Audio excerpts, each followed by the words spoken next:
مرحب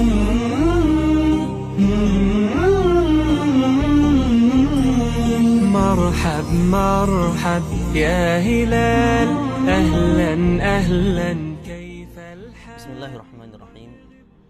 الحمد لله رب العالمين والصلاة والسلام على أشرف الأنبياء والمرسلين وعلى آله وأصحابه أجمعين. أما بعد. Wahai para pendengar yang semoga dirahmati oleh Allah Subhanahu wa taala. Tak terasa kita sudah melewati satu pekan di dalam bulan Ramadan ini.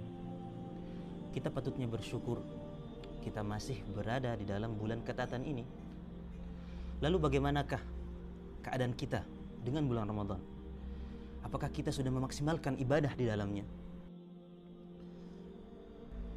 Bulan yang kita tunggu-tunggu ini tinggal 3 pekan lagi. Dan pasti tanpa terasa ini akan meninggalkan kita, apalagi jika kita lalai. Hanya ada 2 golongan manusia di dalam bulan ini. Golongan yang pertama adalah golongan orang-orang yang tidak peduli sama sekali dengan bulan Ramadan. Mereka bermalas-malasan, tidak peduli, atau bahkan tidak berpuasa sama sekali. Padahal dalam hadis Allah telah membukakan pintu-pintu surga. Maka sangat bodoh orang yang tidak memanfaatkan. Kemudian golongan yang kedua adalah golongan orang-orang yang memanfaatkan bulan ini. Mereka tidak hanya berpuasa dan tidak hanya sholat tarawih, tapi mengamalkan ibadah-ibadah lainnya seperti mengaji, menghafalkan Al-Quran, membaca tafsirnya, membaca kitab agama, dan juga bersedekah, memberikan makanan buka puasa untuk orang-orang yang berpuasa. Semoga kita termasuk di dalam golongan ini. Namun sebelum kita melihat amalan-amalan lainnya, ada baiknya kita kembali melihat puasa yang sedang kita jalankan. Apakah puasa yang kita jalankan sekarang ini, apakah itu sudah maksimal? Ataukah itu sudah puasa yang berkualitas? Kemudian bagaimana cara kita memaksimalkan puasa ini? Jawabannya adalah dengan cara memperbarui niat, dengan cara menghadirkan hati, memberikan kesadaran dalam diri bahwasanya kita sedang beribadah dan tidak pernah menganggap remeh dan enteng. Mari kita dengarkan sabda Nabi yang mungkin para pendengar sudah diulang-ulang, terngiang-ngiang di mimbar sampai mungkin Anda merasa bosan. Tapi apakah kita sudah benar-benar memaknainya? Sabda Rasul yang bersabda, barang siapa yang berpuasa dengan keimanan dan mengharapkan pahala kepada Allah, maka diampuni segala dosa-dosanya. Lihat. Pertama, wahai saudaraku, sesungguhnya perkataan ini dikatakan bukanlah orang-orang yang biasa, bukan orang yang biasa. Beliau adalah utusan Allah, Sang Rabb yang menciptakan dunia dan seisinya. Tidak jarang kita melihat orang-orang itu senang dan rela. Mereka berkumpul, berdesak-desakan hanya untuk melihat seorang presiden. Dan bahkan mereka bangga ketika bisa berbicara dengannya. Sehingga mungkin mereka akan menceritakan kepada anak dan cucu-cucunya. Lalu bagaimana jika perkataan ini datang dari Rasulullah? Beliau adalah utusan Allah, manusia yang paling mulia secara mutlak di muka bumi ini. Beliau adalah kekasih Allah Subhanahu wa taala. Tidaklah hal ini adalah hal yang sangat istimewa? Wahai para pecinta dan pengikut Nabi sallallahu alaihi wasallam. Kemudian dalam sabda Nabi sallallahu alaihi wasallam disebutkan bahwasanya orang yang berpuasa akan diampuni oleh Allah Subhanahu wa taala. Maka bayangkan jika seluruh dosa yang kita telah lakukan yang beratnya itu sangat tidak bisa diukur, itu menjadi debu-debu yang ringan. Bukankah ini sangat meringankan kita dalam melangkah di dunia ini? Namun ada 2 sifat yang menjadi penentu agar puasa ini diterima. Sifat yang pertama adalah keimanan. Apa itu iman? Iman adalah meyakini bahwasanya perintah ini datang dari Allah Subhanahu wa taala. Perintah ini adalah perintah yang wajib dilakukan. Dan siapapun yang meninggalkan perintah ini akan diberikan hukuman atau azab dari Allah Subhanahu wa taala. Keimanan adalah keyakinan tanpa adanya tanya. Kenapa kita menahan makan dan lapar? Menahan makan dan minum dari subuh sampai maghrib Apa gunanya? Tidak ada keraguan. Itulah seorang mukmin. Kemudian sifat yang kedua adalah mengharapkan pahala hanya kepada Allah Subhanahu wa taala. Mendekatkan diri kepada Allah dan mengharapkan ridhanya.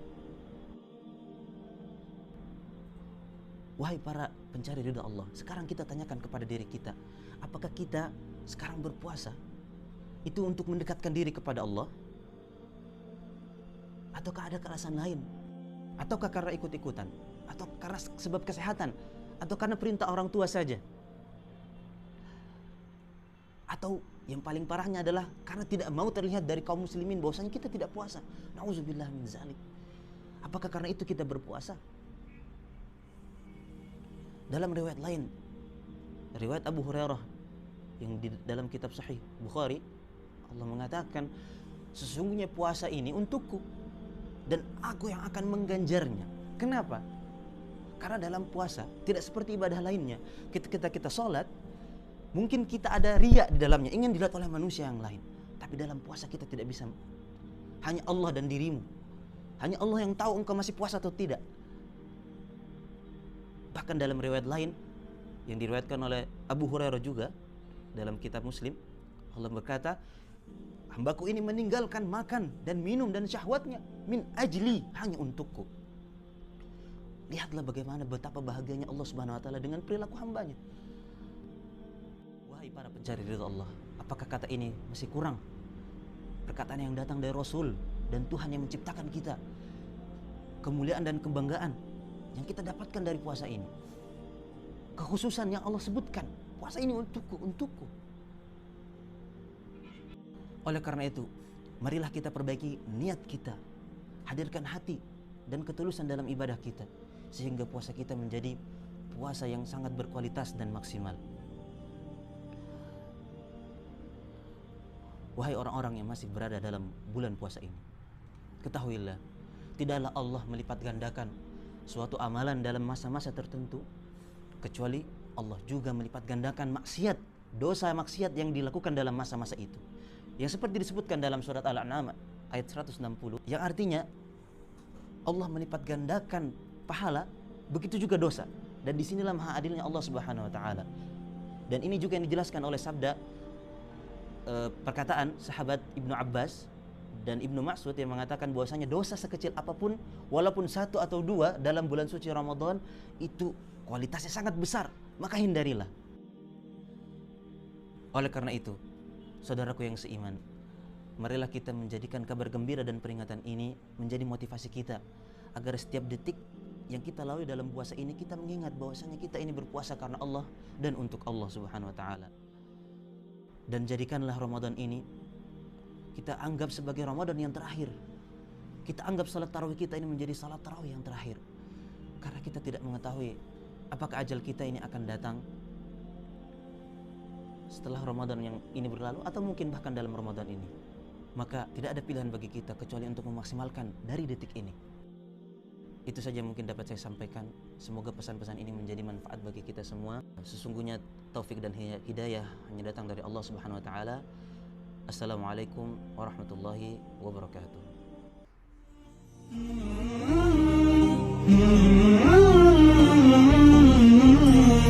مرحب مرحب يا هلال أهلا أهلا كيف الحال قد غبت وإليك اشتقنا وانتهى بعدك صار وصال نعطي صبرا نأخذ أجرا والله